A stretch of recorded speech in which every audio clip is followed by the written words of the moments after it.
ঈদের দিনে রাজধানীর বিনোদন কেন্দ্রগুলোতে দেখা গেছে মানুষের উপচে পড়া ভিড়। অনাবিল উচ্ছ্বাসে মেতে উঠেছেন ছেলে বুড়ো সবাই। রিপোর্ট করছেন ফাহিয়ান হামিম। ছোট্ট মেরিন, বয়স 5, বাবা মায়ের সঙ্গে এসেছে ঢাকার জাতীয় চিড়িয়াখানায়। ঘুরে ঘুরে দেখছে বইয়ের পাতায় থাকা প্রাণীগুলোকে। সারা বছর তো আমরা দুইজনেই জব করি, বাবুকে ঘোরানো হয় না। আজকে ঈদের ছুটিতে একটু বাচ্চা রিক্রিয়েশনের জন্য আনা। মেরিনের মতো অনেক শিশু কিশোরের পদচারণায় আজ মুখর ছিল চিড়িয়াখানার প্রতিটি জায়গা। কেউ বানর দেখে খুশি, কেউ বাঘ দেখে অবাক। শিশুদের রঙিন পৃথিবীতে এই প্রাণীগুলো যেন যোগ করেছে নতুন মাত্রা।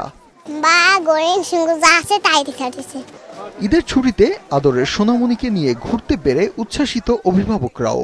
ঈদের আগে থেকে বলা হয়েছে যে আমরা চিড়িয়াখানায় তোমার বেড়াইতে নিয়ে যাবো আর কি। বই পুস্তকে দেখতেছে, বলতেছে যে এটা বাঘ, এটা ভাল্লুক, এটা এখন বাস্তবে দেখতেছে, এটাই এদের আনন্দ। চিড়িয়াখানা কর্তৃপক্ষ বলছে ঈদ আনন্দকে আরো বাড়িয়ে তুলতে নেওয়া হয়েছে সব রকমের ব্যবস্থা। এই গরমে তাদের জন্য পানির কোনো ঘাটতি না হয়, এই জন্য খাবার পানির ব্যবস্থা রেখেছি। আমরা 200 গজ 300 গজ পরপরই হাত মুখ ধোয়ার জন্য পর্যাপ্ত পরিমাণে বেসিনের ব্যবস্থা করেছি। নিরাপত্তার জন্য তো আমাদের ট্যুরিস্ট পুলিশ ভিতরে তারা মুভমেন্টে আছে, আমাদের নিজস্ব নিরাপত্তা কর্মী আছে, আমাদের ট্রাফিক বিভাগ আমাদের সাথে সমন্বয় করতেছে।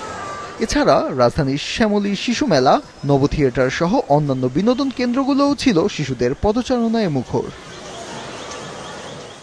শিশুদের পাশাপাশি বড়রাও মেতেছে ঈদ আনন্দে।